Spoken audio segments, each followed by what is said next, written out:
Olá pessoal, tudo bem? Partimos então para a nossa segunda aula desse curso de História Política do Brasil, que na verdade é uma primeira aula mais de conteúdo. Na nossa aula anterior, eu fiz para vocês aqui algumas apresentações, algumas definições, mostrei como esse nosso curso funcionará e agora já temos essa nossa aula mais de conteúdo, que será uma aula um pouquinho extensa, um pouquinho longa, em função de um recorte que eu fiz na nossa periodização. Nós estamos aqui dentro daquilo que se convenciona chamar de Brasil Colônia, aquela periodização que eu falei para vocês na aula anterior, né? Brasil colonial do século XVI, de 1500, 1500 e pouco até a independência em 1822. E nós vamos aqui voltar um pouco mais no tempo, vejam, nós vamos de Portugal em 1140 até o Brasil holandês, até a expulsão dos holandeses do Nordeste brasileiro lá em 1654. Quem me inspira a fazer essa periodização aqui dentro do Brasil colonial é um grande historiador, um grande pensador social brasileiro chamado Caio Prado Júnior, que eu mencionei na aula anterior. E aqui faço uma indicação que vale a pena para vocês. Um livro do Caio Prado chamado Evolução Política do Brasil, é um livro de 1933, é um livro pequeno, é um livro bastante acessível para leitura e que nos dá uma reorientação para a leitura da nossa própria trajetória histórica. Historiograficamente, é um livro interessante porque estabelece marcos cronológicos interessantes, que me inspiram aqui. Em que medida, segundo Caio Prado Júnior, o Brasil tem uma história colonial que pode se dividir em duas partes. Numa primeira parte, o Estado português não interviu tanto. O Estado português não colocou tanto seus aparatos aqui sobre nós, nós tivemos uma colonização feita mais pela atuação de agentes privados, não que o Estado português não tivesse aqui a sua presença, evidentemente ele tinha, que é o período das capitanias hereditárias, que é o período de governo geral, mas a máquina do Estado português não estava tão incorporada à vida brasileira, não estava tão implantada aqui. Mais tarde, com a descoberta de ouro no Brasil, na região sudeste, mais para o centro-sul, na região de Minas Gerais e adjacências, nós tivemos uma implantação maior da máquina administrativa, política, estatal de Portugal aqui. Então nós temos uma história colonial dividida nessas duas etapas, segundo Caio Prado, que é algo que o Raimundo Faoro, por exemplo, que é outro grande intérprete do Brasil, colocará também como leitura, né, da nossa periodização histórica lá na sua obra Os Donos do Poder, que já é uma obra do fim dos anos 50. Com isso já citei dois nomes importantes do pensamento social, histórico, etc., brasileiro, como eu prometi na nossa aula anterior, né? E mostrando para vocês que essas divisões que eu faço aqui não são arbitrárias, que elas têm um certo fundamento historiográfico, que elas têm um certo embasamento teórico com o qual eu me identifico e acho que a nossa apreensão melhora muito quando nós sabemos disso, né? Quando nós sabemos periodizar. A história também é isso, né? É a gente saber periodizar. Os marcos históricos muitas vezes são arbitrários, são uma necessidade muito metodológica, a história é muito mais processo do que qualquer outra coisa, mas nós precisamos também nos localizar dentro do tempo, né? Dentro de uma perspectiva cronológica. Bom, indo ao âmago da questão, por que que eu vou a Portugal? Por que que eu estou fazendo isso? 1140.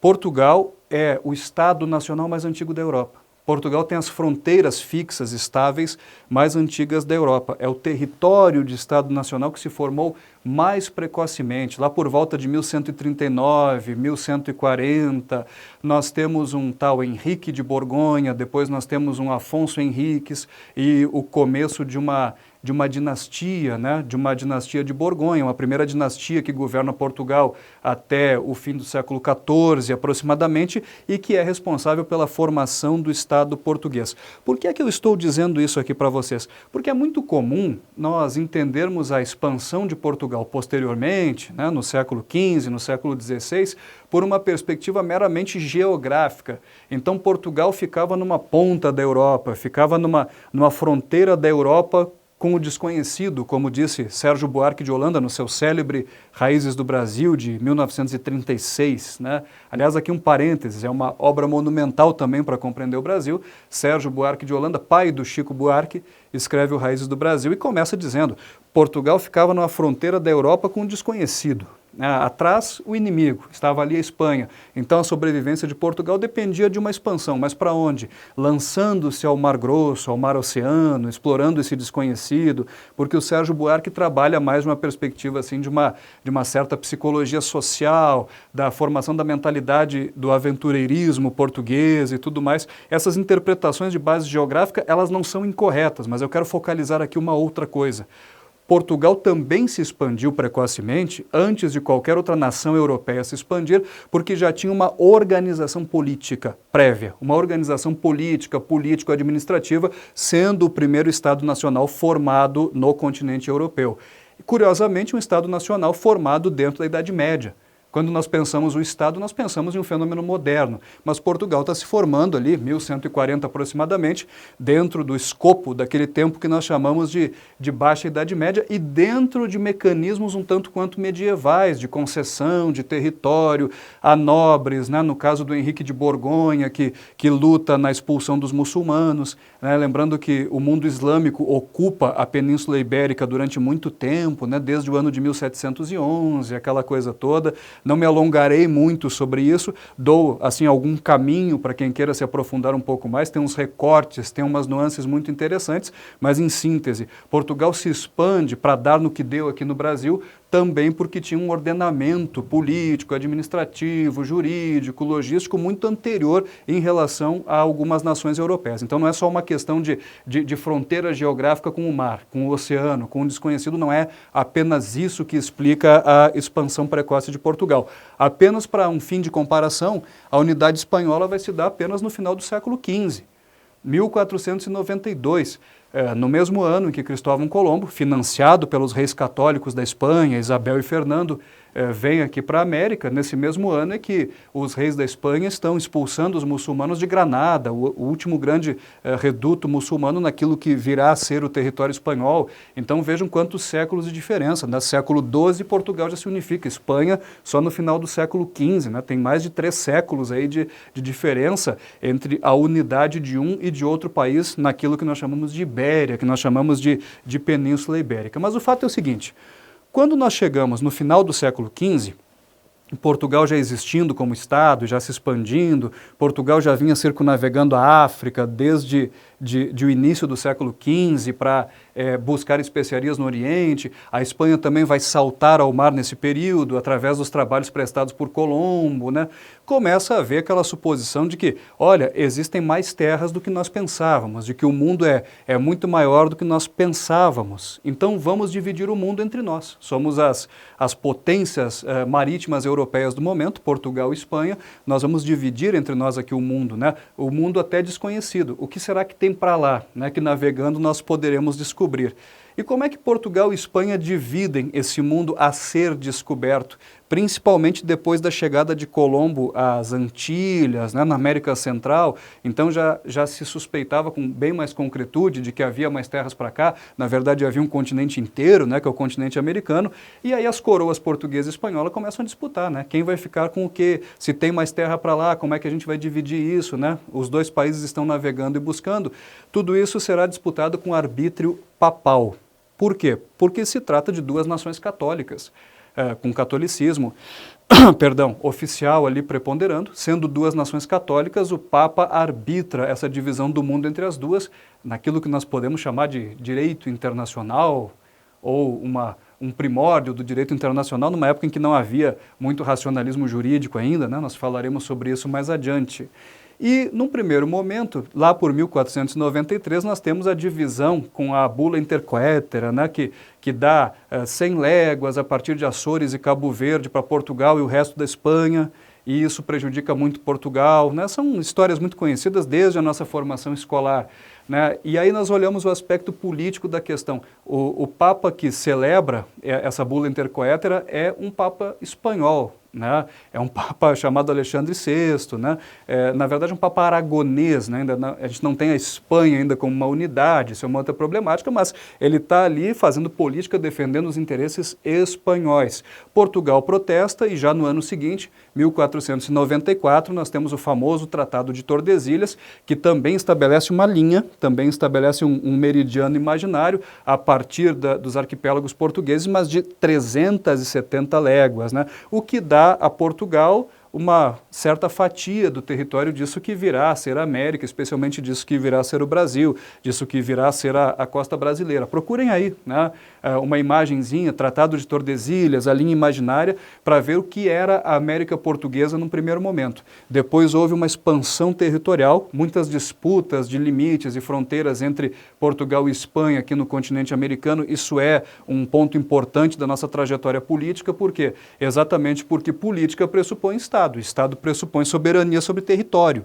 E nós estamos falando da própria construção do território daquilo que vem a ser o Brasil. Então, como começa a se construir o território brasileiro? Exatamente a partir desse Tratado de Tordesilhas. Então, é algo que se expande mais depois, como nós trataremos aqui. Então, nós temos um primeiro elemento já para conceber uma vida, para conceber uma organização política, que é uma territorialidade. Depois falta pensar no quê? Na administração sobre esse território. Como se foi colocando essa administração, como se foi fazendo a organização da vida política, juridicamente, nesse território que vem a ser aí o território brasileiro. Mas antes de entrarmos um pouco mais detidamente nisso, nós temos que lembrar que tudo isso ocorre sob a égide de uma nova configuração econômica que começa também a se desenvolver na Europa, que é o mercantilismo, né?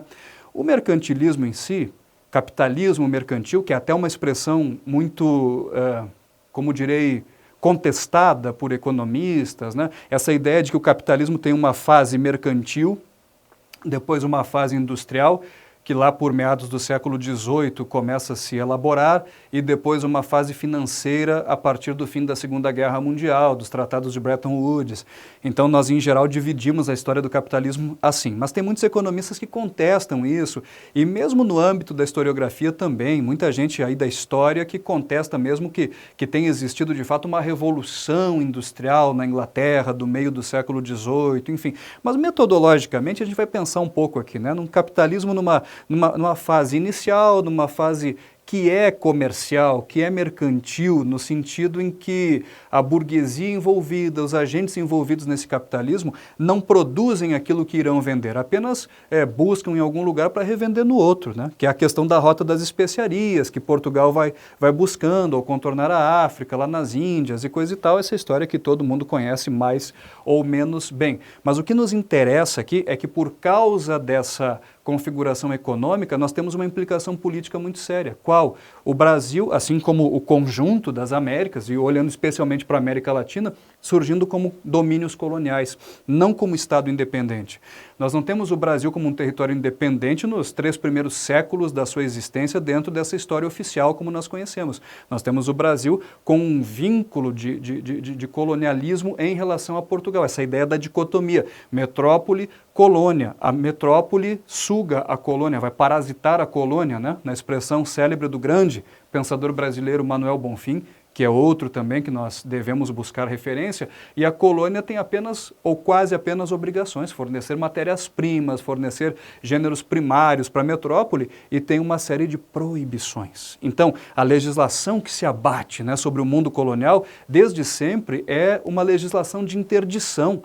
Não é uma legislação de direitos, é uma legislação de proibições. As formas de exercício do poder político são para fiscalizar essas proibições, para ver se isso realmente está acontecendo. E isso é a marca de países de origem colonial, de passado colonial. Nós temos uma legislação primária, né, primordialmente muito dura incidindo sobre nós aqui. E isso tem efeitos práticos no futuro desses países também. É todo um campo de reflexão que nós podemos abrir a respeito. Além disso, uma grande questão que se abriu na historiografia do século XX, especialmente, foi sobre a natureza dessa colonização do Brasil e da América Latina de um modo geral. A gente focaliza aqui o Brasil, mas olha também, né, para o conjunto da América Latina, para aquele território que viram países depois colonizados pela Espanha. E a questão que se abre é exatamente essa. Prolongou-se o feudalismo com a ocupação do território no Brasil, especialmente aqui, como ela foi feita, né, a partir de um sistema de capitanias hereditárias, ou será que o Brasil já nasceu capitalista? E isso é uma disputa muito interessante no interior do próprio PCB, do Partido Comunista Brasileiro, ao longo do século XX. Né, nós temos uma tese que vem de fora, que vem da Internacional Comunista, é uma tese que vem do Congresso de 1928 da Internacional e que diz, né, países como o Brasil são países coloniais ou semi-feudais ou coisa do tipo, não passaram ainda por Revolução Burguesa, não entraram ainda dentro de uma etapa capitalista, enquanto outros dizem, não, peraí, o Brasil já nasceu capitalista. Esse mesmo Caio Prado Júnior que eu mencionei aqui, alguns anos depois de publicar o Evolução Política do Brasil, escreve Formação do Brasil Contemporâneo, que é uma obra importante, de 1942, em que ele diz, o Brasil já nasceu capitalista. Ele rompe com a perspectiva do próprio PCB, do qual ele fazia parte.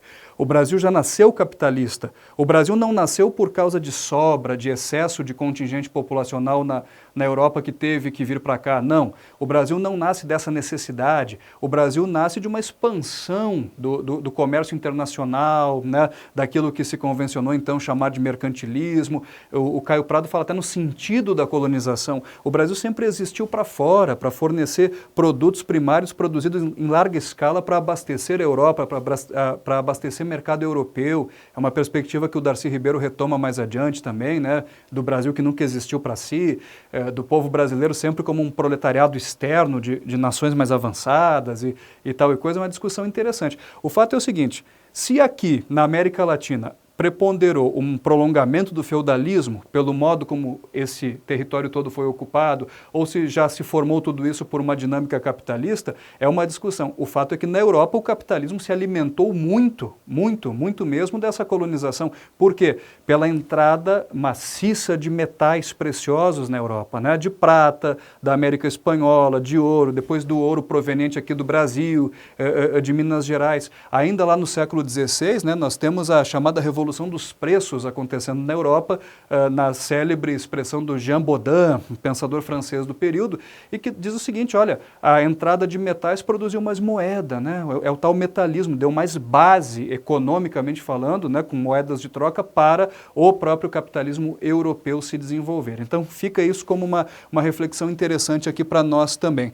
Nós podemos também fazer certos comparativos entre o colonizador espanhol e o colonizador português, até mesmo do ponto de vista dessa história política, dessa história da ocupação territorial no sentido político, administrativo. O mesmo Sérgio Buarque de Holanda, que eu citei agora há pouco, no Raízes do Brasil, tem um capítulo muito especial chamado O Semeador e o Ladrilhador.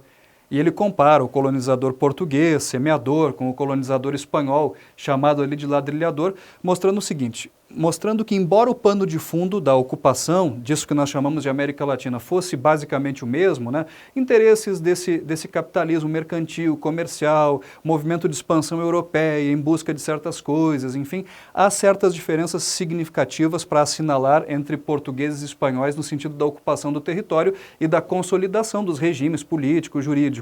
Enquanto no Brasil se estabelece um sistema um pouco descentralizado, de capitanias hereditárias, e depois se estabelece um governo geral. No caso da América Espanhola, já se coloca vice-reinados, né? A autoridade real, com coroa na cabeça, desde a primeira hora.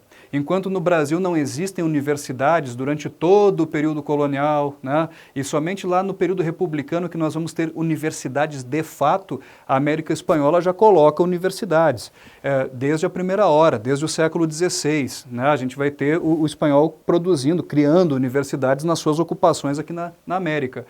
Enquanto no caso da ocupação portuguesa aqui no Brasil não houve a presença do tribunal eclesiástico, do Santo Ofício, de vez em quando vinham fiscais, deputados, visitadores do Santo Ofício ver se estava tudo bem, na América Espanhola nós tivemos a presença da Inquisição, tribunal do Santo Ofício, julgamentos, uma colonização até juridicamente mais dura, né? Política e juridicamente mais dura no sentido institucional, e é isso que faz com que o Sérgio Buarque de Holanda diga que a colonização do português aqui no Brasil foi uma colonização colonização tanto quanto anárquica, porque teria faltado essa presença mais efetiva do Estado aqui na condução da formação do próprio país nos 3 primeiros séculos seus de existência.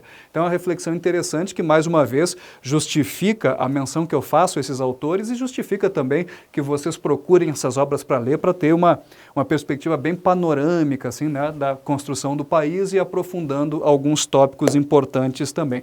Algumas coisas que eu já mencionei que eu coloco aqui como tópicos, né? População de Portugal muito reduzida, em torno de 1 milhão ali no século XVI, então não havia nem gente o suficiente para ocupar esse vasto território e várias outras colônias, né? Várias outras partes do mundo que Portugal foi conquistando nesse período, na África, na Ásia. Lembrando, né, o Império Ultramarino Português é enorme a partir do século XV, né, e vai se expandindo a partir do século XVI. E aqui, a título de curiosidade, Portugal faz o primeiro império ultramarino e, de certa forma, é o último do mundo também, né, porque Portugal, ainda na década de 70 do século XX, tem colônias na África, tem guerras, né, de independência na África acontecendo, na Ásia também. Então o colonialismo português sobre várias partes do mundo vai até o século XX, vai até a segunda metade do século XX, vai perdurar durante muito tempo, durante muitos séculos, né, uma consequência aí histórica importante também para a gente assinalar e que também pode se relacionar com outras coisas que nós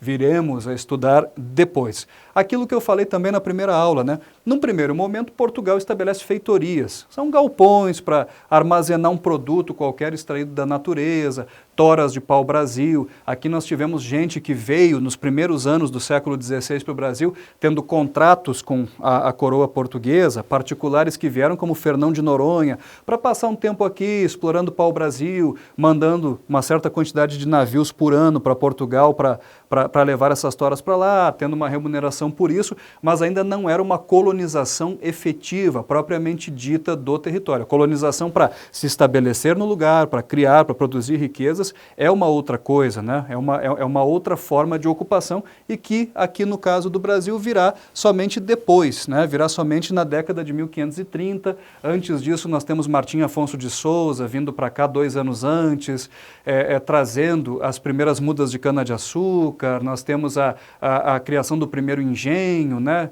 de São Jorge dos Erasmos em São Vicente. Nós temos a criação da primeira vila também de São Vicente. Nós temos um primeiro trabalhinho de ocupação feito por Martim Afonso de Souza e logo depois a implantação desse sistema de capitanias hereditárias, sobre o qual nós falaremos agora já mais adiante, né, nos próximos minutos de aula. Antes disso, eu só queria também mostrar para vocês o seguinte, né?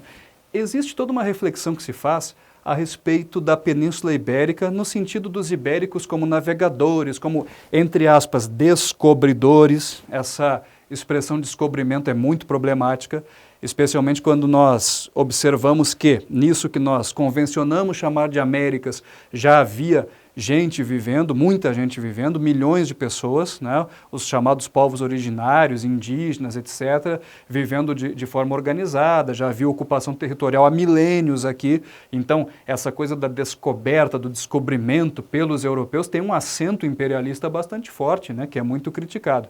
Mas esse ibérico, tanto o português e o espanhol, que chega aqui, que é um empreendedor, né, poderíamos falar assim num sentido mais moderno, que se lança ao mar, que vai lá e que conquista. Por que a Ibéria não enriqueceu tanto quanto vieram a enriquecer outros países um pouco posteriormente, que é o caso da Inglaterra, que é o caso da Holanda, que é o caso da própria França, né, e tal e coisa? Por que isso não ocorreu? Por que teria acontecido um certo fracasso ibérico? A Ibéria sai na frente, mas depois, no desenrolar da própria Idade Moderna, vai ficando para trás, vai ficando mais empobrecida, vai ficando dependente, né? Está lá Portugal mais tarde tutelada economicamente e, nesse sentido, até politicamente também pela Inglaterra. Por que isso acontece? Então tem várias interpretações a respeito disso. Por que fracasso ibérico? Porque o ibérico não era exatamente um burguês, embora houvesse uma burguesia em Portugal e na Espanha interessada em navegar e buscar riquezas e produzir riquezas, etc., ainda era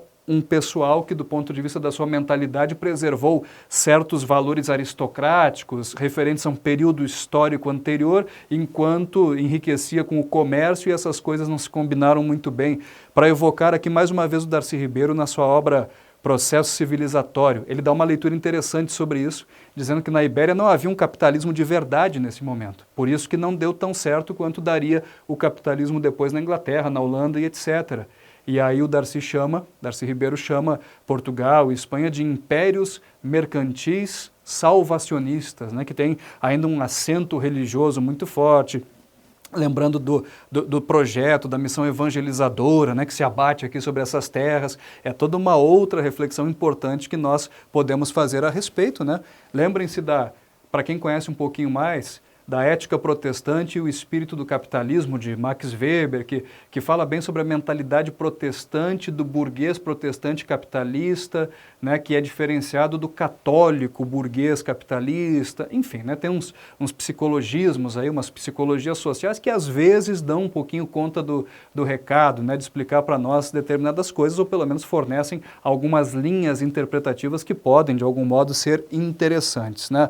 Bom, mas vamos ver aqui. Cria-se uma administração para o Brasil que é esse sistema de capitanias hereditárias. É um sistema descentralizado, sim, e é um sistema, vejam, hoje se fala muito em terceirizações, hoje se fala muito em PPPs, parceria público-privada, parcerias público-privadas.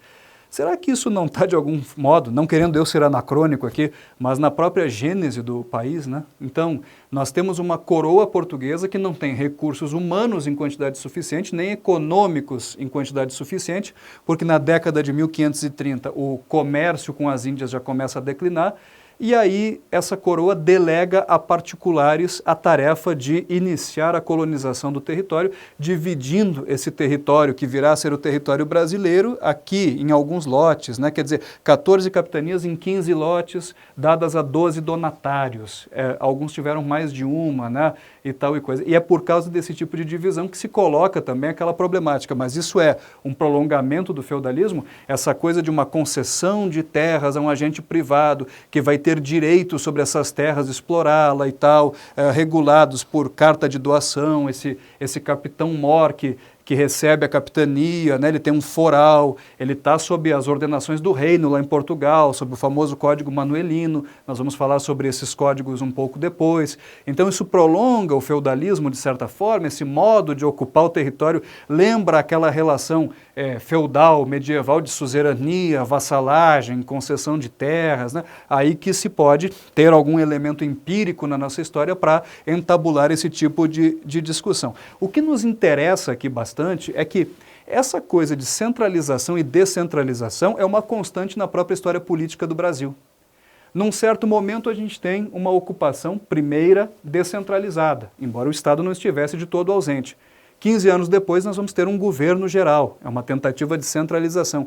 E isso vai ser uma briga constante até os dias de hoje. Vejam, hoje se fala em pacto federativo, né? Se discute tanto isso. Lá no início da República houve muita briga no Brasil, teremos aula sobre isso depois. O Brasil será federalista ou será mais centralizado? Qual modelo deve vigorar na organização do Estado? As unidades terão mais autonomia ou nós teremos um governo central, mais centralizador mesmo, detentor de poder maior sobre as partes? Isso é uma constante ao longo dos nossos 500 e tantos anos de história. É um ponto alto aqui a assinalar dentro desse nosso curso, né?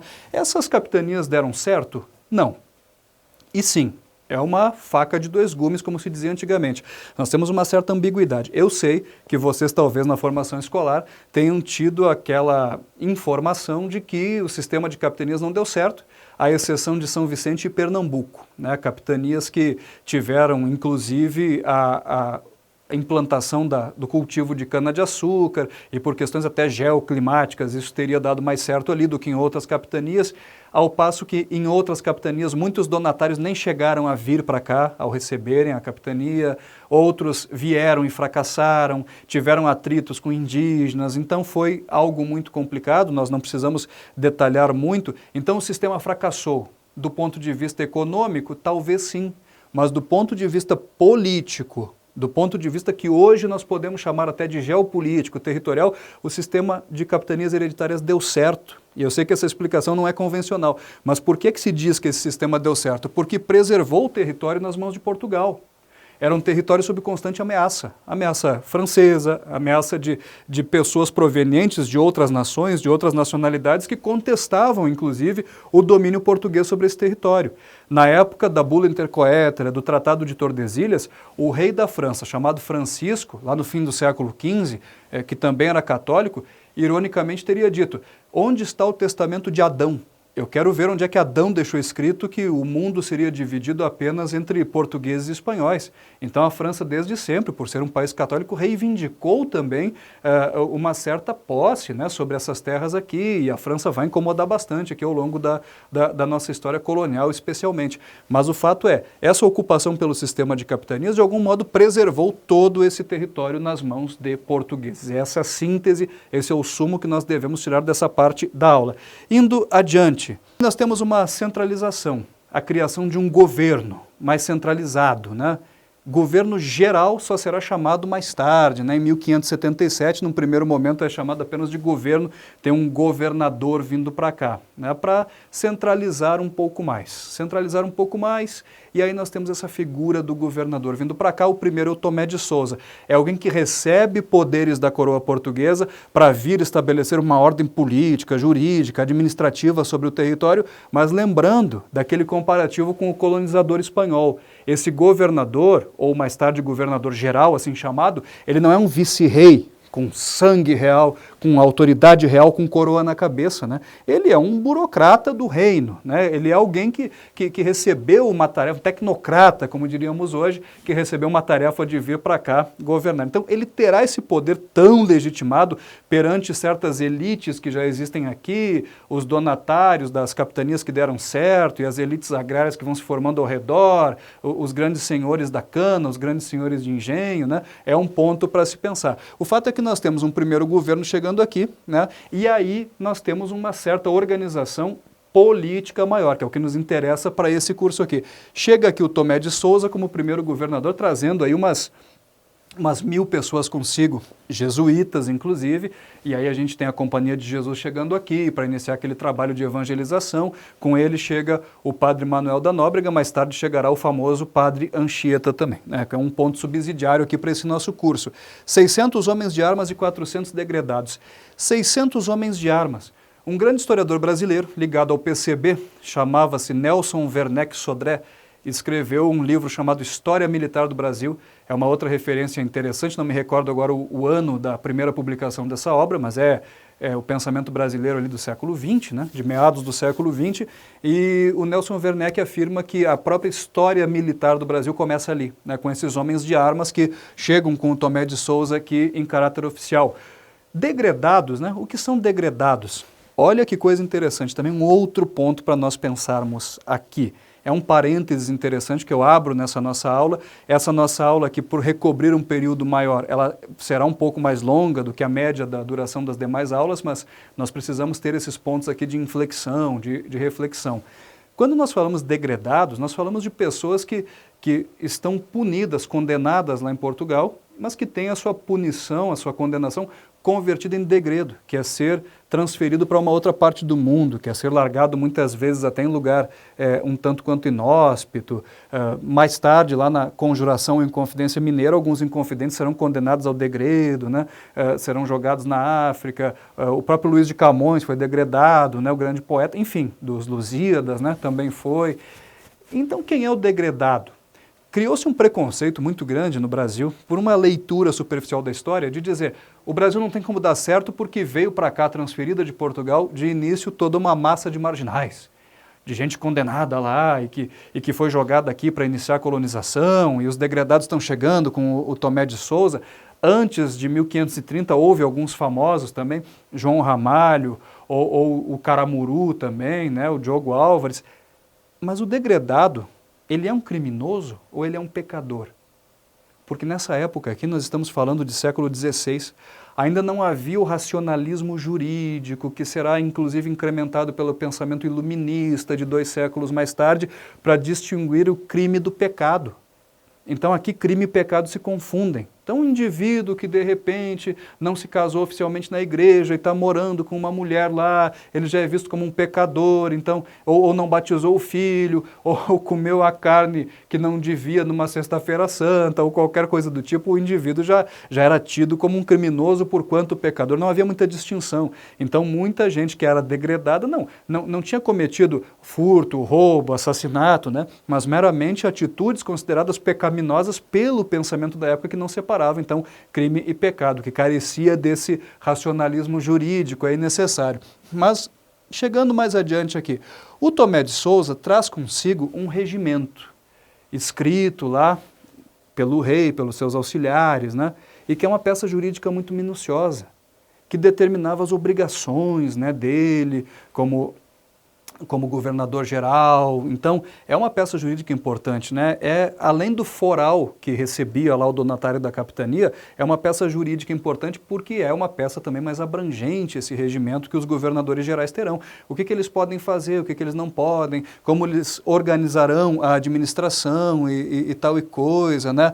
E geralmente, né, com os governadores aqui, que é o caso do Tomé de Souza, nós temos auxiliares que vão fazer o papel daquilo que nós chamaremos de ministros futuramente. Nós teremos um ouvidor-mor, que será o indivíduo encarregado da justiça, um provedor-mor, que será encarregado das finanças, né? Um capitão-mor, que será encarregado da defesa do território, fazendo uma equivalência com, sei lá, um Ministério da Defesa dos dias de hoje. Começa a se montar uma estrutura mais parecida com aquilo que nós chamaremos assim de uma estrutura de Estado, né? Alguma coisa assim nesse sentido, e esse período é um período muito rico. Esse período aqui da implantação de governo geral, é muito rico para análise dessa nossa história política, a relação entre Estado e Igreja, que será muito longa no Brasil e só se separará com a proclamação da República em 1889, aqui também está acontecendo e acontecendo muitas vezes de forma conflitante. De forma conflitante por quê?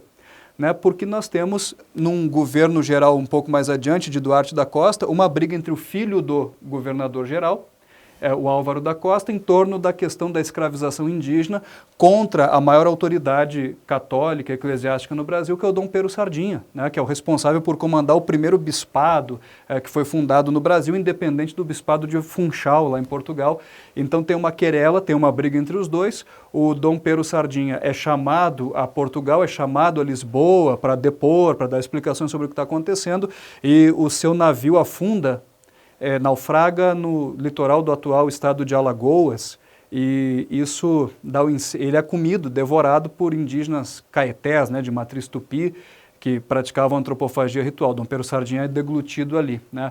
Isso dá um ensejo para que muito tempo depois, já em 1928, no movimento modernista brasileiro, o Oswald de Andrade lance aquele manifesto antropófago, aquele manifesto da antropofagia, né? Dizendo que o Brasil nasceu ali, nasceu quando o Dom Pero Sardinha foi deglutido pelos Tupinambá e tal e coisa. E, além disso, especialmente no sentido político mesmo, que aqui nos interessa, institucional, enfim, para nós assinalarmos aqui esse período histórico, nós temos aqui nesse período de implantação, de primeiras décadas de governo geral, a fundação daquelas que seriam as duas maiores cidades brasileiras. São Paulo, nascendo com José de Anchieta, a partir de um colégio, em 1554, e já na década seguinte nós temos, com a expulsão dos franceses da Baía da Guanabara, da chamada França Antártica, nós temos a fundação da cidade do Rio de Janeiro. Então, aquelas que seriam as duas principais cidades do país, o Rio de Janeiro, inclusive, como capital do Brasil por um período muito longo, falaremos mais minuciosamente sobre isso depois, surgindo aqui nesse período, né? Então, vamos ficar um pouco com essas informações para que a nossa segunda parte dessa nossa aula 2 seja mais aproveitável ainda.